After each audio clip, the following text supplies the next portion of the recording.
Academy team is super integrated with the LCS team, but there is a level of information sharing of strategies which you might be able to pull a little bit from the games that were yesterday. And one thing I think we won't see drop off the ban table is the Lee Sin, though. It is closest most played champion all year long. We got a big fat goose egg for Santorin, not a Lee Sin player. So as far as adaptations, we're going to see change. Hey, we got a TF coming in through. That's going to be spicy. Oh, okay. TF had kind of fallen out of favor for a while. So this feels like now you're probably fifth picking for Bwipo on red side. You're going to try to get a winning matchup for top lane, very likely play through that. You already have core with Nautilus, highest priority support here, can move around the map. You can look to try to get aggressive with that. But these two teams have a tremendous amount of history. They've been playing each other not only in Academy, but in the Winners Bracket Finals last year, in the finals last year, now in the Winners Bracket Finals here. Potentially could have another rematch in the finals as well. Ooh, good. So they've been going back and forth. And while Lee Sin has been such high priority for closer, even you think back to playoffs in their championship run, when Lee Sin finally got taken away, it's Viego. You know, Viego, Lee Sin, these two kind of go hand in hand for him. He's been dominant on both. Zeri will get grabbed up here for FBI. So now they kind of have to decide, do they want to actually have parity in the roles? Do they want to match here? Do they want to go for jungle? You know, try to grab that up. Yeah, either way, TL wasn't going to get parity in all roles because 100 Thieves did not go with the support pick. But I think Jinx is the standard play here into Zeri. The Jinx-Zeri handshake is something we actually saw 5 times when the Academy teams played yesterday. And Zeri is actually winless in the LCS playoffs. So even though it is 100% pick ban, has been played 5 times, has lost all 5 games. We'll see if that remains to be true. But even more so with the Jinx coming through, you know, I do think this is going to be a game where TL wants to play through topside. Very much expecting Bwipo to try to get a counter here. I just wonder, do they ban out something like the Ornn? Because Someday played 3 straight games of Ornn against Cloud9, was very effective on it, and it's hard to punish. So if you want to play towards topside, I do think banning the Ornn away here for TL with their 5th ban would make a lot of sense. I think on the flip side, they're also throwing bans at Huhi's support pick. When you're looking at the way 100 Thieves traditionally drafts, they get counterpick support and counterpick top lane. So even if they did play 3 Ornn games, sometimes that was on the side of the counterpick, and they've decided here they have the main tank support in Nautilus. It's the one kind of blind pickable support that both Huhi and Core JJ are willing to do, and then they're just banning out 2 other support options. Feels like almost you have to go J4 here for TL. Like a lot of the main champions that Santorin does go to are already banned out. You know, be curious to see if he goes for kind of a different route. But Viego taken away, you know, Trundle plus Volley banned out. Yep. I think J4 is the obvious pick here for him. It pairs very well, you know, with the TF. Point and click CC, follow up with the flag and drag. It's a very powerful gank and roaming squad again with the Nautilus, but you know, a lot of pressure here now to find that big pick for topside, and Ornn not banned out is gonna get grabbed, and it'll be set support, a Huhi special, so really interesting draft thus far, and I'm just so curious. And TL have had to expect the Ornn because it seemed obvious to me, so I'm sure it is to them. And the question is, what does Bwipo have in store here to really make this draft worthwhile? Right, there's no way your draft prep for 2 weeks is like, well, they played 3 straight games of Ornn 14 days ago. Got nothing, leave it up. I just hope he doesn't pick it this time around. Aatrox the hover, Aatrox the lock-in. Bwipo in on this one. That's gonna be a 2nd Aatrox game of the year, by the way. He's already played it once across the 19 champs he's played so far. And for what it's worth, this is a winning matchup. You saw a lot more of this, say, a year or 2 ago when Aatrox was a little bit stronger. But you need to actually have, by the 20 or 30 minute mark, like a full item up on Ornn and able to make any progress in the side lane. That could be assisted by having the Twisted Fate, but it is definitely a little bit of a feast or famine pick when you're thinking about playing against Ornn. Bwipo has to win this lane by a lot. It's really interesting. To me, it almost feels more like, you know, you're focusing more mid-early game, you know, with topside, utilize the pressure that the Aatrox has, try to take the objectives, you know, with that power, pull him down towards the dragon fights, and then have Hansam as that late game insurance, you know, less about playing through sides with the Aatrox and more about playing maybe 1-4. Is Team Liquid's top laner because they did the prep, they did the research. Someday's on his 4th straight Ornn pick, and they're like, Bwipo, we trust in the Aatrox.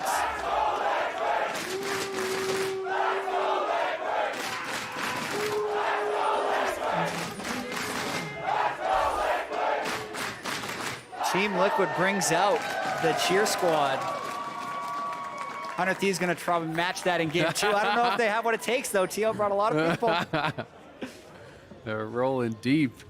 It's going to be an interesting level 1. You know, there was kind of a little bit of a stack towards mid lane from 100 Thieves, which is interesting. I think 100 Thieves, even though nothing happened there, you saw that they showed 1 mid and they had 2 on either side of mid lane. So I think what they were actually expecting was the level 1 where TL with Nautilus runs straight down mid and look for a 5-man fight. And they were actually looking to try to set up a bait for that. So I really appreciate these level 1s and the prep that goes into them. Even when nothing comes from it, there's been so much emphasis on level 1 throughout the last weeks of the LCS split and the playoffs. I think it's also something that Team Liquid had been doing the entire year. So even though if you're not paying attention, you watch the game right now at 1:30 and think, oh yeah, it's just another game. But I think we're going to be in for some fireworks at some point in this series. Anything spicy in the bottom lane. Now that's one of the powers of Zera. You can freely check Fudge with a skill shot.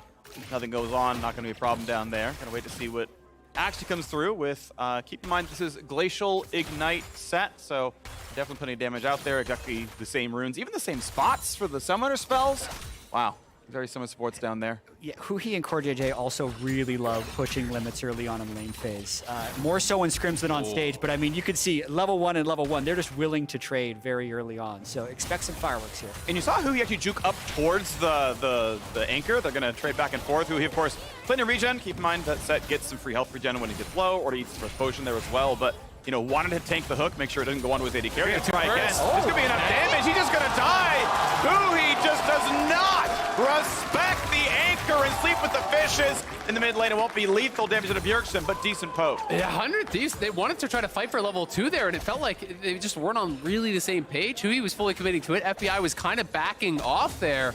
And TL, they had to push faster. They get 2. Huhi dies for free on the bottom side there, and it goes to Hans, which makes it so much worse. A free first blood here. You know, it's these 3 minions. It's who's going to kill the 3 melees first. And Jinx with rockets is just going to be a lot faster. It didn't actually look very close, but let's just track the minions right there. As you mentioned, it's the 3 melee minions up front. There's 2. And he has attacked so the they third. Just need 1 more. But it's aggroed so weird. That was very close. They killed. So he killed the range minions actually to get it. Yeah, you can't get it. Yep. Like the way level 2 works in a bot lane, you can kill all 3 range. It doesn't matter. You must kill the 3rd melee. So like, and that thing got stuck on a random minion, and so it was like nowhere near in range. And like that's knowable. Like that, I'm freaking diamond, and I know that. So that's a weird mistake from Huhi. He couldn't cheat that far up to get the minion, but oh well. Yeah, definitely a punishing one for sure. TL already ahead. You know, they do have the strongest early game throughout the entire regular season. They were the team with the biggest average gold lead at 15. This is one of their strengths. And 100 Thieves, one of the criticisms of them is that they really kind of need to 5v5. They're excellent at 5v5, but that is their bread and butter. That is where they succeed as a team. So, falling behind early, not great. But Closer here, down towards this bottom side. Going to see if he can cover the push at the very least. But may try to look for a bit of action. Yeah, he has a timing there, but it would almost require Team Liquid to get very aggressive. Yeah. When they don't need to. The wave is in a very safe, farmable spot for them right now. Bjergsen is in a spot as well where, Abdag has to walk pretty far up to make it happen, puts a control ward down, spot 7 movement available. And in fact, actually, with that control ward killing the trinket, there's always a chance Closer can sneak in somehow, something that's really weird, but ultimately he kind of needs this wave in. It's been a card poke, but gets to kill the cannon. Yeah, I mean, looking at the waves, like states across the map, TL has all 3 waves kind of frozen on their side, but it's also a jungle matchup where they're not in a huge danger of being invaded. Like normally having 3 lanes pushed in would be a really bad situation for a jungler to be in, but right now I don't think TL actually thinks that way, and they're comfortable just getting the CS. Centaurion's up a camp right now. Okay, Closer, yes, he's in. He's going to take Raptors. That's going to be gold lost, most likely. We'll see what this looks like. Of course, as the mid laners are scrapping, Smite's going to come in. He'll take the big chicken. How about the rest, though? His move speed buff is down, so is it going to matter? And ultimately, the answer is no. He's going to go ahead and lose almost the entire camp. Yeah, that would have been a pretty dangerous scrap to take, though, because of the pushed mid lane and the fact that you're level 5 Sylas and a level 5 TF that can both join. I think he was hoping the Closer would burn like 2 critical cooldowns, then he would have gone in. But since Closer didn't do that, it's just walk away. We'll be able to get the Raptors and should be able to pull slightly ahead in farm off of that, with his Raptors respawning. Interested to see what Santorin can get done here, though, in the early stages. Jarvan, not one of the champions that you really just going to want to sit back and chill on, so they are going to use the bot push that they had early, start up a dragon, a very quick first dragon here. And I think this is kind of the game plan. Utilize the pressure that you have from the Aatrox to be able to come down and fight for more of these dragons later on to try to use that early stacking. You expect to have the push in Jinx versus Zeri. You don't necessarily expect to have a first blood this early on, but they can utilize the pressure to really get this going here early. Yeah. Nice job right there really early on, and we're, of course, on plenty of pace to get a well under 30-minute Dragon Soul if it happens. Hextech Dragon spawning second. We'll see which rift it's going to be. Which, just from high elo solo queue data, these are actually the lowest win rate Dragon Souls. So, you know, if you're going to Dragon stack, you're happy that Infernal and Hextech are out of the way. Mountain is the dream, by the way. Mountain is by far, like, it's like 5% over every other Dragon and Masters Plus. You know roughly what those win rates are, though. Yeah. It's like 93% if you get a Mountain Soul. So, but still, like 88 is still pretty good. Oh, yeah, of course. Yeah. I'm just saying, going from 88 to 93 is like a really big deal. It is. It's like you cut half your losses off. Soul win rates are always interesting, too. Yeah. Because it's one of those things where it's like, if you have access to get 4 dragons, then you're largely winning the game already. Of course. Yeah. But, you know, definitely if you can get any soul, it's going to be a pretty big deal. Yeah. And Azil, you were mentioning earlier how, like, thinking about the way these two teams match up against each other, 100 Thieves has gotten a lot of their win streak from scaling up. Oh, he is Ignite from Spellbook. This is big, though. Oh, good flash, actually. Forced it away someday. Forcing respect and getting a big summoner out of it. Gets the summoner for the ult, so temporarily he's going to have an advantage because Bwipo actually had to ult as well. And they have a pushing mid lane, so I wonder if they're going to try and dive this. But speaking about the teams more generally, 100 Thieves has been a very good late game team during their win streak. But I'd say Team Liquid has also been that good of a late game team. Like when Team Liquid went to 5 games against Evil Geniuses, the games they lost are the games where they got steamrolled by an early game composition from EG. So I really wonder in this game, or as the series progresses, how much scaling is really going to matter. Because on one side, you have really good scaling from Jinx, but they're taking less scaling with an Aatrox into the Ornn. So depending on like whether or not TL can snowball this early game advantage, I think could really track the draft in different directions later on in the series. One thing I'm concerned about actually is as people talk about Jinx's late game power, it's often in the follow-up. Like her entire steroid is getting the first reset, right? Because she has no innate attack speed buffs with range, like minigun form is really risky. TF doesn't do much damage. Aatrox can do some. Jarvan's gonna go pretty tanky. Where's that first kill coming from? Like, are you burning through an Ornn with TF Jinx without Get Excited? Like, you may never get that, like, Jinx streak. Yeah, I mean, it's possible. I do think that like early on, they do have a significant amount of burst. You know, when you talk about lower damage, I still think that TF can be pretty threatening in the earlier stages, right? And I do think that they're going to try to play heavily for objectives and utilize the Aatrox's power early to do that. Ornn on one item is not immune by any means. Yeah. You know, if we get to that 6-item game, I think it becomes more relevant, but it looks like they should be able to secure this. Gonna be acclaimed. TL Santorin gets it. Here comes the rest of everyone else. They can TF walk out. Just shows walk out. Up. Yeah, walk to the top left. Should be no problem. Whip, of course, can always jump the walls. Kind of plays. Yeah, threatening a flank angle basically if they kind of dive into our for JJ. There's the jump, and TL gets the objective and gets out scot-free. And this is where I think 100 Thieves, you should just realize that they're going to be able to get away, go back towards mid, push that wave in a little bit faster, try to trade a plate or something from it. Because in this case, the wave was just in parity in mid, so they won't even be able to get any advantage. TL will walk away with the first 2 objectives. They're already up 1.3k gold. They have first blood on the Jinx. You have that Herald to potentially crack a tower, and maybe even utilize that right around this next dragon spawn to kind of guarantee that second dragon for yourself. And I think a lot of those advantages have come from that level 2 skirmish in the bottom lane. They got lane control off of that. Wow. That gave them first dragon.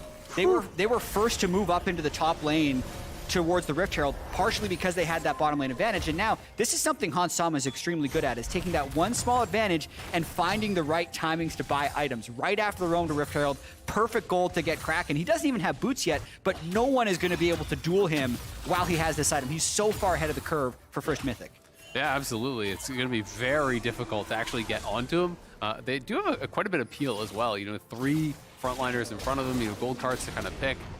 It'll be interesting to see, you know, if 100 Thieves is going to try to contest for this next dragon at all, or if TL is just going to, you know, allow them to go for it and try to use Herald across map, because they could just prioritize the gold. But I do think with their early lead on bot side, continuing to stack dragons just makes so much sense from the position TL's in. Pretty good. 45 seconds to go. And as you mentioned, the bot lane spike really uncontestable here. TPs are going to be, well, it is down for Bwipo. I'm not sure if somebody has it available underneath the Ignite. I assume not. I assume they traded TPs earlier on, around minute 4, so, or minute 8 or whatever, so going to be a bit. It'll be interesting to see if Closer wants to go up towards topside, because if they want to cross map, you can actually look for a kill on Bwipo. You know, Someday held on to his Spellbook Ignite this whole time. Now, that is why that got flashed earlier. He's actually going to use it now, so he wants the TP, so that means his TP is ready. if you're just going to drop the Ignite like that, you're trying to be ready for a Dragon fight. So to me, that's actually signifying that 100 Thieves are considering contesting this Dragon. This is really interesting because Bwipo needs to play this aggressively right now because he doesn't want to give Someday a window to ult in, but he's actually taking a ton of damage in doing so, and it's also meaning that Team Liquid's not making a move up towards the Dragon right now. All right. Taking the time. TP still going to be down for 30 seconds for Bwipo. They've got the timing window right now to pull in Someday. 100 Thieves. Time will tick against them as it's going to be Bwipo staying in top lane. They're going to walk up. There's the first zap. Damage on a Huhi right now. CoreJJ comes in. Joe! Wow, it's just death already. Huhi's going to drop 2-0 TL. FBI firing in. Flash wave for Santorin. A triple slow. And that's the ulti in for Abbedagga. Stealing away not all the ulti, but a gold card going to slow it down. Now CoreJJ in danger. Not going to get out. Someday Sharks the kill. Thanks very much. Bwipo gets to take some turret placing this side of the map, but a 1-for-1 team fight and a Dragon goes to 100 Thieves. Yeah, really interesting how that played out. Someday uses the leash teleport to go to the turret, so he's a little bit slow, where 100 Thieves knew they would eventually have the numbers advantage for that fight. That's why they're able to trade 1-for-1. Nice sidestep. Bwipo ends up getting a couple plates, but I think the important thing is stopping the early Dragon stack, which 100 Thieves is able to do. Again, the man's got the mechanics. I might have been through fog as well. Bjergsen, I see you. From the side steps there. Yeah. But yeah, I mean, at the end of the day, you do get the Dragon, but it costs the teleport. Now, TL are going to have TP advantage. They do get a couple plates on top side. This is just one of those ults just to stop recalls. Hans loves to do this, and we've been seeing this more this year, I think, than ever before on Jinxes, where they're using their ults to scout, they're using their ults to delay recalls and ruin tempo. This initial play, very good from TL. They knew they had a small window to go and get a kill before the Ornn could arrive. And I think we're going to see a lot more of this, where Nautilus picks a target, TF will think about going to that target. They didn't even need TF at that time, but like the upfront burst to get the first kill you were talking about earlier, Freak, whether that's going to be the Ornn or not, I think it's actually going to be set more often than not. They're going to try and take Huhi out of the game and snowball the fights from there. Yeah, it worked so well so far. You can see, obviously, the TP doesn't end up mattering, except for the fact that obviously it was 5v4. And yeah, as the Herald charge comes in, you're going to share the plate, because it always happens in the charge, and then looks like it's the share in the third one as well, but a lot of money in there onto Bwipo's hands. 120 CS, among the highest in the game, and just so much money. And look at the gold lead, just like that, right? We're not even 13 minutes in. They're 3.5K up. That is a very significant gold lead here already for TL. Yes, 100 Thieves did slow the Dragon stacking. It is going to be Mountain Soul on the table, though, and you look at the gold graph, top 4 earners are all TL. I mean, how frequent is it that you don't even see 100 Thieves get a plate? Yeah. All 3 of TL's turrets are sitting on 5 plates, so that obviously adds to the gold lead, and it is a slightly different look. We were talking earlier about 100 Thieves and TL both being strong late-game teams, but when you're able to amass a 4,000 gold lead pre-14 minutes, that gives them a lot of levers to try and snowball this game home. The fact that Hansama was actually up gold compared to Bwipo, with obviously the first blood mattering, but he's also mined 3 turret plates at a bot lane. Like, that is such an accelerated Jinx that, yeah, you're going to get through those champions. You mentioned Huhi being a prime target. That seems very likely. Now Abbedagga in time realizes, all right, this is dangerous. TF going to be in range, and that's going to be a lot going on. Just chains the crowd go together. They're going to knock him down. 100 Thieves 100 Thieves drop. TL gets kill number 3. Really nicely done. The spellbook Ignite there. He has no stopwatch. They have that read. They realize there's no way he can survive on that, and his flash was down. CoreJJ in trouble on the bot side, though. Good dunk. Nice jump into the wall now as well. Is it going to be enough now with the air showing up? Who's going to flash away, knocked into the air, but now FBI trying to kite away, taking decent damage. Firing back in. Closer already down. Kids a bit more. Should be able to jump the wall soon. Is able to get out. 1-0 again. And Bjergsen is everywhere. He gets the kill mid lane with the help of Santorin. Then 9 seconds after his teleport becomes unleashed, he finds a way to teleport in behind 100 Thieves to also help him in bot lane. Bwipo still pushing the most in the top side, right? We got the charge on the second turret. That's really beneficial because it means you've got a reasonable way. Ooh, this is going to be nice. Abbedagga had already stolen the TF ulti. Is it going to be enough to find the target? He's bot lane with that. He's bot lane, so it's just a scrap up there, and it was going to time out, I assume. So he's like, well, okay, I'll go somewhere. And okay, I'm scared. Okay, we see him. Yep, goes bot to catch a wave. Bounties already turning on. That is one thing, you know, in the favor of 100 Thieves. If they can win a fight, if they can get access to those towers, they can get a big injection of gold potentially from those bounties. But TL are cruising over a 5,000 gold lead here, 15 minutes in. Jinx is on, 1.5 items. By the next Dragon, potentially, he could have a PD. And if Jinx is on 2 items with both sums available, like, that feels so hard to fight. And also, with the amount of single target lockdown TL has, Gotta watch out for Core JJ here, though. So again, the frontliners battling. Kuhi gonna put in the punch, but now pulled right back in. I don't know if he's gonna get out of this one anymore. 100 HP left, and Bjergsen lands the last card. Knocks him down. FBI gonna drop as well. And FBI open up, mid lane open up. This one's going away fast. TL pushing in for more. Turning into a stomp, and it's actually 100 Thieves who was pushed up a little bit there, but TL just kind of hit him with the wallet when that fight happened. Look at mythic items completed for everyone on their team. You see Silas still sitting there on a chapter and a Kindle gem. And one other thing to track actually is the duration of time TL can keep someone locked up in order to get the first kill for Jinx. You have cooldown boots on Silas. You have no Mercury treads anywhere else on the entire team. So a gold card, Jarvan knockup, Nautilus CC, that's a lot of time where they're going to be able to set up those first kills to get Jinx on the run. I mean, they have an incredible amount of lockdown. If any of that hits, you even have the chompers to be able to follow up. There's so much to keep them locked in place and get that first kill.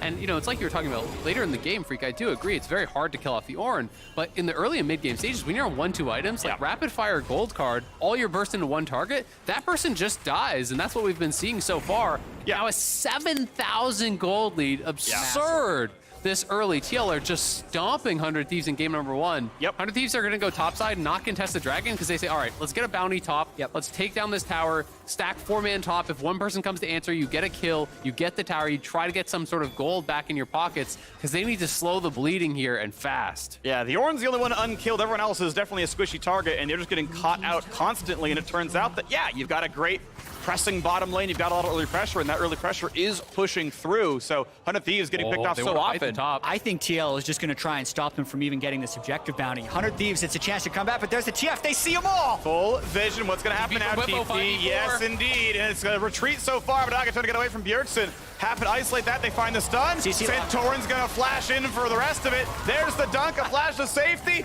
She will kill him. Oh, it's not in range. I think he was out of range. It wasn't a sidestep. Now has an ulti available. Going to find one stun. Heals up for a bit, but he's still going to drop. And is there anything else going on here? Sunday looks like he's not going to be the target. A 1-for-0 again. TL just keep getting kill after kill after kill. They're just unwilling to even give up that bounty up on top side. They defend it with TP advantage. Zeri was showing mid. Whippo is on bot side, but he can TP up there, so they get the kill. Bjergsen's pushing out top. He has TP to join if they need him. And they can grab this dragon here, easy peasy, with Abadaga down, with TP up for Bjergsen. TL are going to get side lane pressure and the dragon and the kill. They're just taking everything at once on the map. And I really love that call by TL to delay the dragon a minute. Huhi is just locked down as well. It's a 2v3 though. Big shield, gets down to 300 HP. Yeah, thankfully it doesn't instantly die. And the reason I love the move top lane so much is that TL just kind of sensed that 100 Thieves was going for a trade. And TL is so far ahead, they're of the mindset that they're not going to trade anything. He's spotted. He could be in a lot of trouble. He's over the wall, move speed, a slow, look pretty good. Bjergsen does have flash, there's a way out, not gonna happen. It took a long time, but 100 Thieves are finally back on the board.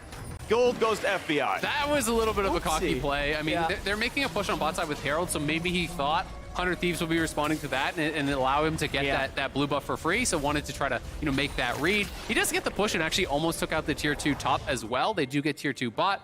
But at least he just kind of accepted his fate and didn't waste any summoners, right? Because that's the worst case scenario. If you try to flash, you waste your stopwatch and all that. Because he was dead to rights there. There was vision everywhere from 100 Thieves. 7.5 though, still the difference.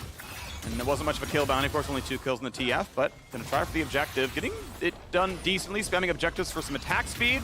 It's a little bit more, and at this point, I think you die for it. You get a lot, right? Extra gold picked up, but now what's gonna happen? Bjergsen's there for the stun. They're gonna find that kill. But hey, long form, it was still beneficial. Gold card, Everfrost, Aatrox W. Yeah. You just can't move. Yeah, this is brutal. Bjergsen's having an incredible game, and this is kind of Bjergsen. It's something he's done for a lot of his career. You know, even when he has a quiet regular season, playoff Bjergsen is just a different beast. And even with the year off last year, coaching, you know, he's back and he's in form. He has been really strong, I think, through both their series, the last couple weeks of the regular season as well, bringing out picks like the Ahri, becoming much less of that passenger and much more of the carrying force, the driving force for the team. I think he has been the standout in this first game as well. I also think if Team Liquid's able to close this game cleanly, which it is looking like they're able to do, I don't know if we'll see more TF this series. It was actually a pick that was banned 100% of the time by Cloud9 against 100 Thieves. That's one of the reasons I think it was an early takeaway by TL here. That was with the, quote, counter pick up. It's more of an answer in Silas, and it's just not working at all. Looking pretty strong right now in the mid lane as we got a lot of damage going across. Pretty good CC, stop out of the burn, but now the re-engage is here. And Hans gets the reset. He's going to kill everybody now. Huhi, again, the first to drop. Stopwatch means absolutely nothing. Abadaga going to fall. Looks for the TF, but Bjergsen already got away. That's the map control. That's 3 for nothing. That's TL getting even more. 21 minutes into the game. If this were a scrim, we'd be going into game 2 right now. Yeah, that's an FF for sure. Hans untouched throughout that whole fight. The health bars are looking like it's going back and forth, back and forth. But you look at Hans, he's untouched, he's free-firing the whole time, never even forced to use a summoner there. And he is just putting out way too much damage, way too early for 100 Thieves to be able to deal with. You can't blame them for looking for any sort of a picks because the game has completely got away from them. The only way you come back is through a number of picks in a row. So as they walk through, it's a nice 2-man knockup, but they just can't capitalize on it well enough. They don't have the damage to burst through these tanky targets. Bjergsen even having the stopwatch and a spellbook barrier to help survive. Yeah, and I think another thing we're seeing in these fights, the Sylas arrives just now. After already the set is down and all the main cooldowns of 100 Thieves have been going down. So one of the reasons TL has had so many advantageous fights is their wave control has been really solid. And then TF also, with having the teleport and the global up whenever he wants, is just more mobile than what Sylas has been able to do this game. Look at Zeri's damage. Like, FBI actually put out a ton of damage there. The amount of healing that Popo did in that fight, like, he did, I want to say at least 2,000-3,000 in healing. Like, it was absurd throughout that fight. He filled up his health bar multiple times there. And was such a tanky, champion, like acting as that front line for the team just with this drain tanking. Because I think their only healing debuff is actually the Thornmail. There's a Bramble on Sunday. Yeah, on Sunday, but he's not hitting him, so he's just full healing off everyone. Looking pretty good. Ult's going to land. They're going to get Hansama for a CC, but notice the range for anything. The dunk comes in for Jarvan. Maybe it's going to be enough, though. Ornhorn comes across, and it doesn't mean anything. It's going to be Abadaga down again. Flash up, doesn't matter. Dunk comes through for who he is going to try. FBI still firing, but down goes 1, down goes 2, down goes 3, and 4, and 5. Everyone's gone. A quadra kill for Hansama. They started winning through bot. They're ending winning through bot. Team Liquid, an absolute slaughter. A 23-minute Nexus kill. 100 Thieves took 0 chance in this game. They had no way into it. TL crushed game 1. Annihilation from TL. A statement game to start off the winners bracket finals here. Hansama 7-0-7. The beneficiary of a lot of those plays. And TL made the most of the misstep from Huhi early. They get the early first blood on Jinx. They took control from that. Bjergsen was everywhere on the map. They took all of the neutral objectives early. Got the first Herald, got the first Dragon, got the first Tower, got the first blood. And TL just never relinquished that. They just kept extending their advantage more and more and more. A near perfect game from Team Liquid there. One thing, the TF takeaway I think was huge. I've seen a lot of TF games go that way. It's one of the reasons the teams that play TF, it just gets banned. Because if you're able to get an advantage somewhere other than mid, TF makes it so that advantage never goes away. I think it'll be really interesting to see how 100 Thieves bounce back from that. They are a very seasoned team. It's not like they haven't even lost to Team Liquid in series before, right? We've talked about how they played in the winners bracket final last year, the grand final last year, the winners bracket final again. A lot of history coalescing between these two teams, and I mean, TL looked amazing that game, but I think we got a lot of series left. I think a lot of that game did come down to the 2-minute, 30-second bot lane scuffle, right? Where it's like, well, now we lost infinite control, where both these AD carries should have rights to play through early game. Like, Zeri feels great at one item, but you had a 9-minute Kraken Slayer. It's like, well, never mind. We feel good never in this matchup. And that snowballed the rest of the map. It really felt like